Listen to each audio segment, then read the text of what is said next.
The moment your attention shifts, truly shifts, not as a self-help slogan, but as an embodied, felt reorientation, everything begins to move differently. Not slowly, not as a story you hope will happen someday, but in the small space where you notice that you are watching rather than being watched, outcomes start to follow. That's the idea at the center of what I want to share with you. The second you recognize attention as the active agent shaping experience, reality rearranges itself around that recognition. Most of us live as if solidity is the only truth. We learn early that we are a body moving through an external world, and that belief becomes the hinge of everything: how we plan, how we fear, how we hold on. I call that habit the density delusion. It's the everyday forgetfulness that our sense of self is fixed matter, and that change must therefore be brute force, willpower, more effort, a better plan. But there's another way to see it, one that is less about trying harder and more about shifting where you place your attention. Let me be clear, this is not a promise that attention is a magic wand. It's also not an argument from authority or an appeal to a single grand theory. What I'm offering is a description of what I experienced, a sketch of language some scientists and contemplatives use to make sense of certain patterns, and a short, practical doorway you can step through right now to see what it does for you. Keep your skepticism, it serves you, but also allow yourself to test this directly as an experiment of attention. When I say matter is energy, that atoms are mostly empty space and what holds things together is patterns of movement rather than tiny solid billiard balls, I'm not trying to sell you a new physics textbook. I'm offering a metaphor grounded in real observations. If you look at an atom with enough detail, what you find are fields and processes, relationships of charge and motion. In everyday language, the world we think is fixed is better described as a play of fields and patterns, currents, resonances, tendencies. Some researchers use the language of quantum mechanics or fields to gesture at this. Others, in biology, speak at epigenetics and the dynamic ways gene expression responds to context. These are interpretive tools, not definitive roadmaps, that help us reframe identity away from the idea of an isolated inert object and toward the recognition of being an active, responsive field. Imagine your body like a radio set. The physical form is real. The dials, the casing, the speakers, they matter. But the song you hear comes from a broadcast, from organized patterns of energy that the radio translates into sound. If the broadcast shifts, the music changes. If the radio's tuning shifts, so does the experience of the song. Attention, in the way I've come to understand it, is more like the tuning knob than the casing. Where you tune your attention changes what the system aligns with. This is not metaphysical denial of weight or gravity. It's a reframing. Instead of habitually identifying with the radio as the only reality, what if you recognized you are the tuning, the field that animates and arranges the form? That recognition, when it happens, has consequences. It changes the input voltage of our inner circuitry, how we breathe, how stress registers, how immune responses and gene expressions are orchestrated in real time. Again, I'm speaking descriptively and cautiously.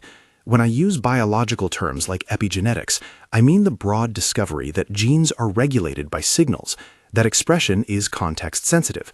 When I say electromagnetic signaling, I mean that cells and tissues communicate through electrochemical fields. These are features of living systems. The interpretation that shifts in attention can bias those conditions is an emerging interpretive bridge, one that I found persuasive enough to test. 3 months before the event I tell you about, I had a brief, undidden realization. I was seated by a window on a late winter afternoon, half alert, half absorbed in emails that did not need my attention. For about 3 minutes, something very simple happened. Instead of feeling my body as the center of everything, a thing with tight borders and constant need, I recognized my awareness as a field that extended through the room, not limited to skin. It wasn't mystical in the cinematic sense. It was direct and quiet. I felt the difference between being a bounded object and noticing the movement of attention itself. There was no fanfare, only the immediate relief of less contraction. I didn't do anything dramatic then. I simply let that noticing be. Days passed. Life continued with its usual textures. The difference was subtle, a lightness in decisions, a softer edge to worry. I didn't expect miracles. I had no checklist. A month later, I received a medical diagnosis that felt to everyone involved like a heavy sentence. The language of the clinic was careful. The scans were described as concerning. My doctor was professional, compassionate, and guardedly pragmatic. He spoke about probabilities, next steps, and follow-up tests. I listened. I complied with what was needed. I also carried that 3-minute recognition with a certain quietude that surprised even me. 3 months after that diagnosis, during a routine reevaluation, my results had shifted. Not explosively, not in the movies way, but in a way that measured differently than expected. The clinicians were puzzled. Their explanations were earnest and ranged from statistical variability to delayed response to prior treatments. A few suggested further monitoring. No one on that team said, "It was the change in your attention." That explanation would have seemed fanciful in their language, and I would not have expected them to say it. Still, the timing invited me to ask a different kind of question. Could a change in how I oriented to my inner experience participate in the unfolding of biological processes? I want to underline a few things about that story because it matters how we hear it. First, this is one person's account, anecdotal and personal. It is not proof in the scientific sense. I'm not suggesting that everyone who shifts attention this way will see the same charted result. Second, medical professionals offered alternative, plausible explanations for the change, and none of the clinicians I worked with attributed the shift to anything metaphysical. Third, I mention this not to claim that attention is a cure-all, but to illustrate a phenomenon I observed closely and took seriously, that inner shifts can correlate with external changes in ways worth investigating, testing, and honoring. If you accept that story only as a narrative and nothing more, that's a valid choice. If you accept it as an invitation to experiment, that's the other valid choice. Either way, your refusal or acceptance is part of the experiment. What changed in me after that sequence was not certainty, it was a different relationship to causality. Instead of trying to force outcomes through sheer will, a posture that keeps the body clenched and time linear, I began to notice how my attention subtly altered my felt reality and the subsequent cascade of choices and sensory inputs that make up daily life. How might that work in a practical sense? Here's a way to imagine it without overstating the case. Attention is an active posture. It's not inert. When you attend with long-standing habits, fear, scarcity, contraction, your physiology reflects that orientation. Muscles tighten, breathing shortens, stress hormones remain elevated, and cellular signaling patterns shift toward defense. Over time, those patterns can influence gene expression in predictable ways. Conversely, when attention rests in openness, allowing aliveness rather than gripping toward outcomes, the autonomic nervous system can down-regulate stress responses, breathing can normalize, inflammation markers can shift, and the body's internal milieu becomes less defensive. Some scientists describe such changes in the language of stress biology and epigenetics. Contemplatives describe them as softening of the heart-mind. Both are talking about correlated shifts in patterns. There is also the notion of broadcast. Think of your attention as a field that emits a kind of waveform, subtle, habitual inclinations of expectation, imagined trajectories, and repeated stories about what will happen next. These waveforms interact with the environment, with other people, and perhaps with probabilistic aspects of how phenomena settle into form. In the language of some physicists and philosophers, observation is not a neutral act. In certain quantum experiments, the role of measurement affects outcomes at microscopic scales. Taken metaphorically, and here I must emphasize metaphor, the idea offers a useful image. Observation participates. When you attend to what you are actually noticing, you collapse a number of potential narratives into a chosen one. That doesn't mean you can remodel life as you would remodel furniture. It means your tuned attention biases which possibilities are given energy in the unfolding moment. That tuning affects time, too. When you identify as a small, bounded thing fighting the clock, time feels scarce and compressive. When you notice more of your field, the sense of presence that is broader, more spacious, you experience time as more malleable. Not magically, your calendar remains what it is, but the felt sense of urgency loosens, choices become clearer, and you find yourself stepping into opportunities that previously felt like they had missed you. Synchronicity tends to increase, not because the world becomes synchronous to a wish, but because the changes in your attention open perception to patterns you previously compressed out of sight. Let me give you a smaller day-to-day picture. Think of someone who moves through the city with a narrative of scarcity. They rush, miss signs, feel snubbed by strangers, and experience frequent friction. Their attention is a tight beam scanning for threats. Now think of someone who carries an inner sense of presence as their primary posture. They walk with less reactivity, allow interruptions to flow into curiosity, and notice unexpected connections. a conversation with a barista that starts a project, or a bus that arrives on time that matters that day. The external events are not conjured out of nowhere. Rather, the attentional posture allows the person to perceive and respond to possibilities they previously overlooked. Over time, external circumstances begin to reorganize around this different pattern of participation. You might protest, isn't this just better decision-making? To some extent, yes. Attention shapes perception, and perception shapes choice. But there's more. When attention shifts at a deeper sense, when your identity is less invested in being a fixed object and more aligned with being the aliveness that animates form, you start to register subtle physiological differences that cascade into behavior. You sleep better. You make clearer phone calls. You notice when something doesn't feel right and change course earlier. You're not forcing outcomes. You're allowing a different ordering principle to guide small, repeated acts that accumulate into different results. I want to offer you a small doorway to test this. It's short, safe, and intended to be experiential, not doctrinal. Keep your eyes open if that feels better for you. Keep your posture natural. This is not meditation in the long formal sense. It's a recognition practice, a brief reorientation of attention. So try this with me now. Soften your face. Let your shoulders drop if they aren't already. Allow your gaze to settle on some point in front of you. It can be the corner of the room, a plant, a window, or even the blank space on the wall. Not focused staring, just a soft, open gaze. Bring your attention to the sense of seeing itself, the quality of awareness that knows light, color, distance. Notice that seeing happens. You didn't have to manufacture it. Feel the slight aliveness near your eyes and the warmth where your breath meets your chest. Now, for the next minute, rest your attention in that noticing. When thoughts appear, and they will, treat them like weather passing through a field. Return your attention gently to the simple fact of awareness. Allow an inner statement to arise, not said loudly but registered. I am not only this body. I am the living attention that notices it. Say it once, silently. Notice how your chest expands or softens, how your breath might find a different rhythm, how the tone of inner commentary changes. Don't try to do anything other than notice. If emotions rise, meet them with curiosity rather than judgment. Let the minute be an experiment. When the minute ends, bring your attention back to whatever you were doing.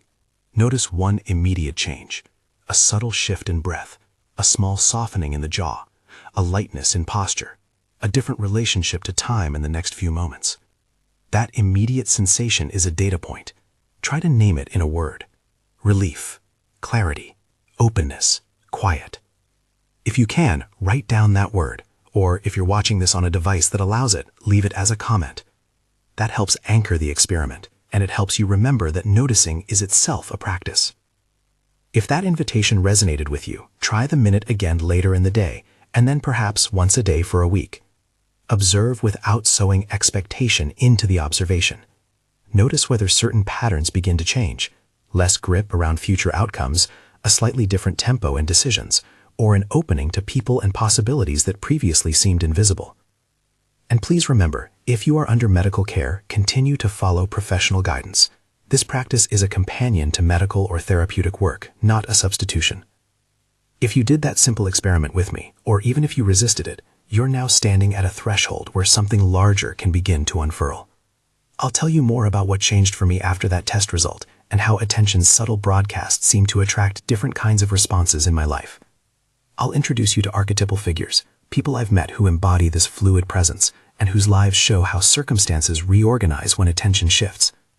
I'll also unpack the mechanism a little more, the ways electrochemical signaling, stress biology, and choice architecture weave together so that a change in identity has real downstream effects. There are caveats and complexities to hold. There are also practical invitations you can use right away. But before I go on, let me share one small image that kept returning to me in the months after the reversal. I would sit in ordinary places, a cafe, a park bench, the kitchen island, and watch how things rearranged around me in tiny ways. People would offer a small kindnesses without effort. A meeting would land ahead of schedule with just the right person. A string of logistical obstacles would resolve without the energetic cost I expected. It was as if the field around me had become more fluid, less resistant. I didn't feel like I had orchestrated these events. I felt like I had become a clearer receiver for them. There's a subtle difference between trying to control outcomes and becoming available. The former narrows the field, the latter widens it. That widening is what invites synchronicity. It's also what makes room for emergent reorganization. Relationships rearrange, routines shift, and opportunities that used to be invisible become noticeable and actionable. I don't mean to romanticize or sanitize difficulty. Life still includes hard work, diagnosis, grief, and loss. But the texture of suffering changes when attention no longer doubles down on scarcity as the default story. In the next stretch of this conversation, I'll take you deeper into two areas that often cause people to raise their eyebrows. First, the specific ways scientists and clinicians tentatively describe context-sensitive biology, the language of epigenetics and regulatory signaling. And second, how the lived practice of attention produces behavioral cascades that are, over time, reflected in measurable patterns. I will cite interpretive frameworks carefully and keep you grounded in what remains uncertain. I'll also introduce more stories of people who embody this posture: the artists, the engineers, the parents, the elder neighbors, and yes, the kids who move through the world with an unforced fluidity that most adults have misplaced. But I want to pause here in this opening arc and offer you a practical, immediate prompt. If you felt something in that minute, call it a softening or a clarity, take note of it now. Palpable evidence is not required for shifting. It's enough to perceive a subtle opening and then to act with that perception. The second you orient your attention differently, you create a different initial condition for what follows. Outcomes are not deterministic consequences of a single act of attention, but they do begin to fall into pattern once you repeatedly tune towards presence rather than density. A few questions you can hold as curiosity windows while you try this out. What happens to my timeline when I treat attention as my primary instrument? How do my relationships respond when I come from presence rather than from projection? Where in my body does contraction live, and what changes when that contraction softens? These are not tests you take to score yourself. They are invitations to notice whose voice you habitually identify with, the one that insists on fixed identity, and whether another voice, quieter and more expansive, begins to inform your next move. I'll also gently remind you that not all outcomes will bend toward your preference, and not every challenge will evaporate. The point is not the elimination of difficulty, it's the change in the way difficulties are encountered and resolved. When attention is the organizer, the approach to problems becomes more creative, more patient, and sometimes briefer. When you operate from reactivity, solutions often require greater force and endurance. Before I continue, let me acknowledge something important. This kind of language, field, broadcast, tuning, can feel abstract to those who want concrete steps. My hope is that the practical experiment you just did gives you a way to test the vocabulary against your experience. If the language lands, we can use it to map patterns. If it doesn't, you can still use the practice as a tool to reduce reactivity and gain clarity. Later, I will describe a few archetypal figures who, through decades of practice or natural inclination, embody the fluid posture that allows outcomes to arrange more easily. I'll tell you about a nurse who notices the space before a procedure and how the patients respond. About a musician whose creative breakthroughs come after she stops forcing ideas. About a retired electrician who seems to find the right job at the right time without hustle. These vignettes are not proof. They are patterns. They show how different fields of attention produce different styles of living. For now, hold on to that initial minute of recognition. Keep it as a litmus. Try to notice one change within the hour after this video ends. Maybe the change is as small as choosing to breathe before sending a difficult email. Maybe it's staying present with a person rather than rehearsing what you'll say.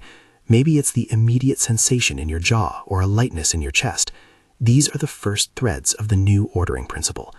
I'll return with more of my story, the part where outcomes seem to start following me in ways that surprised even my neighbors, and I'll unpack the mechanisms with humility and care. I'll also offer a second, slightly longer practice you can use in the days ahead, and I'll say more about what to do when skepticism meets evidence in your own life. Keep observing, keep testing, and if you tried the minute, please notice that one immediate sensation, and if you want, share it where we can learn together. There is a moment coming in my own narrative when the consequences of that small reorientation gathered into things that could no longer be easily dismissed as lucky breaks. But those events took shape not as a sudden miracle, but as a gradual realignment, a meeting of preparedness, perception, and a field of attention that had shifted its tuning. That is where the story deepens, and it is where we will continue. examining how attention's quiet broadcast seems to correlate with the rearrangement of events, how time flexes, and how non-doing becomes a strategic posture rather than passive resignation. After that gradual alignment I described, the slow accrual of small, improbable conveniences, things began to show up in patterns that had a distinct rhythm. Not miracles with trumpets, but a rearrangement of probability that felt strangely domestic, a message arriving at the right time, a friend calling with the exact resource I needed, a logistical knot untangling itself while I slept. What changed internally was a habit of attention. What shifted outward was the choreography of events around me. To go deeper now, let me offer a clearer map of how these shifts can plausibly work, some living examples, a longer practice you can try over the next few days, and a final invitation to test the hypothesis for yourself. First, the mechanism, told in conversational terms rather than technical proof. Imagine attention as a persistent organizing signal, a subtle field of expectation and orientation. In the body, attention is inseparable from physiology. It shapes breathing patterns, muscle tone, autonomic balance, and the cascade of hormones that color our metabolism and immune function. When a person repeatedly attends from contraction, tightness, fear, scarcity, the nervous system registers that pattern as ongoing threat. Cortisol rhythms shift, inflammatory signaling can become more active, and certain gene expression tendencies tilt toward defensive states. This is stress biology in plain sight. It is well established that chronic stress alters physiology in ways that predispose toward illness. Now imagine an opposite habit of attention, one that rests in openness, clarity, and a steady registration of aliveness. That posture tends to calm the sympathetic nervous system, invite vagal tone, and create internal conditions where repair and integrated regulation are easier. In the language of some researchers, the regulation of gene expression is context-sensitive. Cells respond to the chemical and electrical milieu they inhabit. I'm not asserting causation is definitive. What I'm pointing to is a plausible chain of influence. Attention shapes nervous system states. Nervous system states modulate biochemical environments. Those environments influence cellular behavior. Interpreting this as direct proof that shifting attention caused a specific medical reversal would be an overreach. But interpreting it as a reasonable mechanism for how inner posture participates in outer outcomes is a careful and testable hypothesis. There is a second channel that operates alongside physiology, social and informational feedback. When your attention changes, your behavior changes subtly. You make different micro-choices. You say something with a quieter tone. You pause before reacting. You accept an invitation you would have declined. These micro-choices alter how other people respond to you. The world is a network of nested responses. Alter one node. A third element is perception itself. Our attention is selective. Two people can be in the same room and notice entirely different things. When your habitual attention is trained on lack, you'll notice scarcity and create narratives that prove scarcity. When attention widens to include possibility, you start to notice clues and connections that were always there but previously overlooked. This is not magical thinking. It's the honing of pattern recognition aligned with a different set of priorities. I want to be explicit about the role of metaphor here, especially when I use words borrowed from physics. Some interpretations of quantum phenomena, especially those that emphasize the role of observation at microscopic scales, have been stretched into metaphors for how attention might operate at human scales. It's tempting to translate the curious behavior of particles into claims about minds bending reality in literal terms. That leap is seductive and often scientifically unsupported. So when I say observer effect or field, take it as a heuristic, a way of pointing to the participatory aspect of perception, not as a claim that your thoughts collapse wave functions like a laboratory instrument. The stronger, safer claim is behavioral and physiological. Attention changes your nervous system and your interaction patterns. Those changes change the probabilities of certain outcomes. Now, a few concrete vignettes of people I've encountered who exemplify different facets of this posture. These are sketches, not exhaustive case studies, patterns that illuminate rather than prove. There was a nurse, Elena, who worked long shifts in a busy ward. She trained herself to breathe briefly and orient inward for 30 seconds before entering a patient's room. No ceremony, just a softening of her posture and a short registration. I notice. Patients tended to be calmer in her presence. Families described moments where fear eased enough for clearer conversations. Was Elena producing miracles? No. Was she altering the tenor of her interactions so that others felt less threatened and therefore more open to care? Absolutely. Her practice changed the social field in that room. A composer I know, Maya, used to hammer ideas out until something landed. She shifted her attention practice. She stopped chasing outcomes and began cultivating a receptive listening during walks, letting sound patterns accumulate without forcing them. The breakthroughs came not from harder effort, but from lowered tension. Ideas bubbled up when she was less attached to immediate results. Over time, her projects required fewer reworks, and collaborations flowed more naturally. The outer consequence was a steadier creative output paired with less burnout. A retired electrician named Sam told me he started taking a few minutes each morning to notice what felt alive in his hands, in the calluses and small scars that told his life story. He didn't aim for anything. He simply recognized continuity rather than fragmentation. Months later, opportunities to consult appeared. A neighbor's friend needed a quick contractor. An old colleague mentioned a part-time job. Sam attributed none of these to magic. He simply noticed his sense of agency felt different, and he found himself responding to openings he had previously ignored. The pattern was behavioral and practical, but it changed the texture of his days. And the children. Watching kids is a lesson in fluid attention. Children often move through the world without the rigid identification adults adopt. They surrender quickly to curiosity, and in that surrender they notice more. A child might see a beetle and spend minutes exploring. An adult would write it off as inconsequential. That openness makes children more likely to stumble into play, improvisation, and serendipity. As adults, when we temporarily reclaim that fluid stance, our days can become richer with small, meaningful discoveries. These vignettes point to a central truth.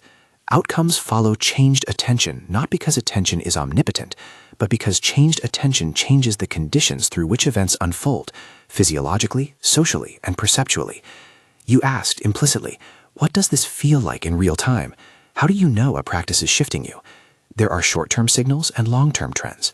Short-term, a softening in the jaw, a less rapid heart rate, a brief expansion in the sense of possibility, a different tone in a conversation you are about to enter.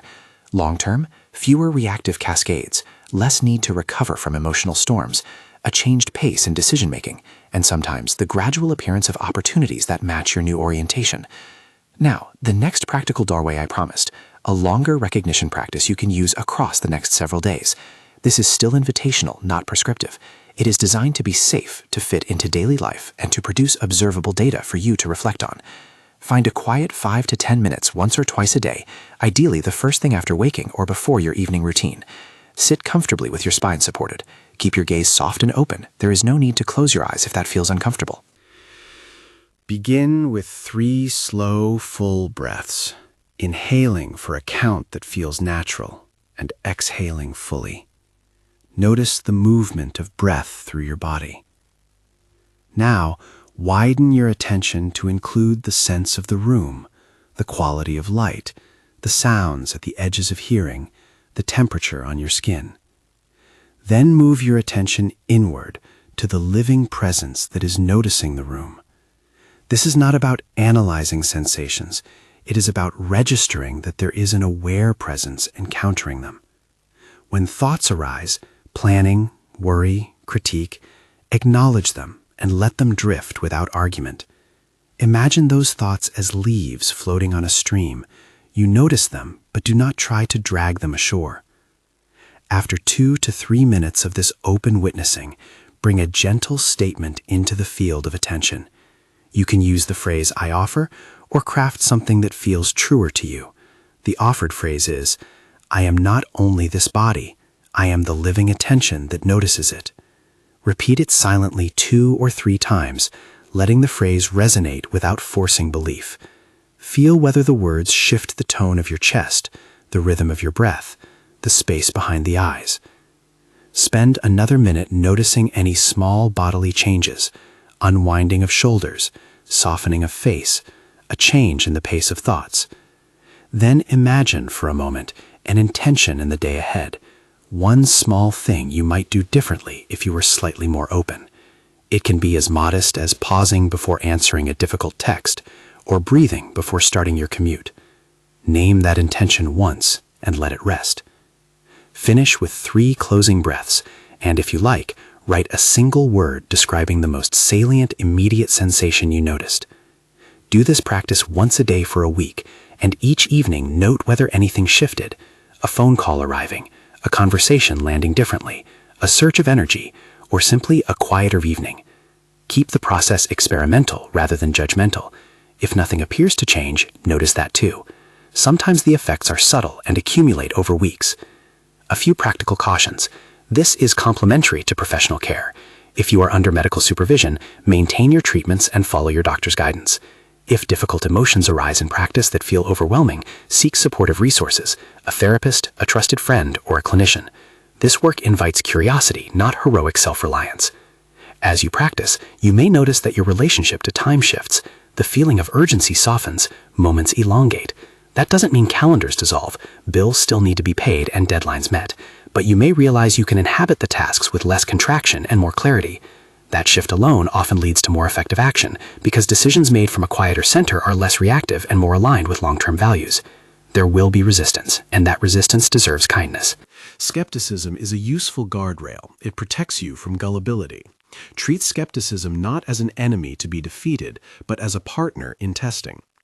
Ask for evidence in your life. See if, over time, patterns begin to form that invite reevaluation of your prior assumptions. Keep records if helpful, a small journal entry after each practice noting one immediate sensation and one subsequent event you consider noteworthy. Over weeks, those notes become a map you can consult. I want to offer an invitation now, a simple declaration you can hold privately when you feel ready. It's not a spell, it's a reorientation of identity that functions as an anchor. Internally, you can say, I am the field that notices. I choose presence over density. Say it once quietly. Notice whether your posture, your breath, or your mood shifts. If it feels heavy or artificial, shorten it or try a different statement. I open to noticing, or I rest in the living presence. The words are a doorway. The habituation happens in small acts repeated over time. What happens when you claim that posture regularly? People report several kinds of shifts: fewer episodes of panic, a clearer ability to hear intuition, decisions that feel easier to make, and a sense that opportunities arrive with less friction. Again, these are patterns, not guarantees. Many variables play into outcomes. This practice is about altering initial conditions so that life can unfold with slightly different probabilities. If you're wondering how to integrate this into a busy life, start with micro habits. 2 30-second recognitions at the top of your hour, a single soft breath before you pick up the phone, a one-word check-in at lunch, presence. These are modest, sustainable ways to keep attention tuned differently across your day. Let me close with a story of a pivot that for me made the idea sticky. After those months of changing tests and subtle rearrangements, I found myself in a conversation with a neighbor I barely knew. He spoke about a small project he'd been postponing for years, something technical but quietly meaningful. I offered a few ideas, not from expertise, just from listening, and he invited me to collaborate. That collaboration grew into a small initiative that aligned with values I had been circling for years. The invitation came not because I conjured the opportunity. It arrived because my attention had shifted me into a register where I was ready to both perceive it and commit to it. The sequence felt like a gentle accumulation: inner recognition, altered behavior, different social encounters, and then a new outer form. Outcomes started following not because I demanded them, but because I was more available for them. So try the 5 to 10 minute practice over the next week. Notice one immediate sensation after each session and one small event in your day that felt different, no matter how modest. Keep your notes. Treat the process as an experiment and protect it with compassionate curiosity. If you find the practice useful, return to it. If not, shelf it respectfully. Not every tool fits every life. Before we end, a reminder. This is not a prescription to bypass conventional care, nor is it an assurance of specific results. It is an account of a lived pattern, a cautious mapping of plausible mechanisms, and an invitation to test a very simple idea. The second you realize attention creates reality, outcomes start following you. Not always in dramatic fashion, and not in ways that eliminate challenge, but in ways that open you to greater fluidity, clarity, and responsiveness. Welcome home to that possibility. You don't need to manufacture certainty to begin. Start with curiosity and let your day provide the evidence. If this resonates, if you found the experiment instructive, consider subscribing to follow more guided recognitions and stories like this one. Come back and report what you observe. The communal map of experience grows richer when we share careful, humble notes. Try the practice now, once more, and notice one immediate sensation. Then step into your next moment with the slight difference of attention. Outcomes may follow, not as a decree, but as an unfolding that notices you as you notice it.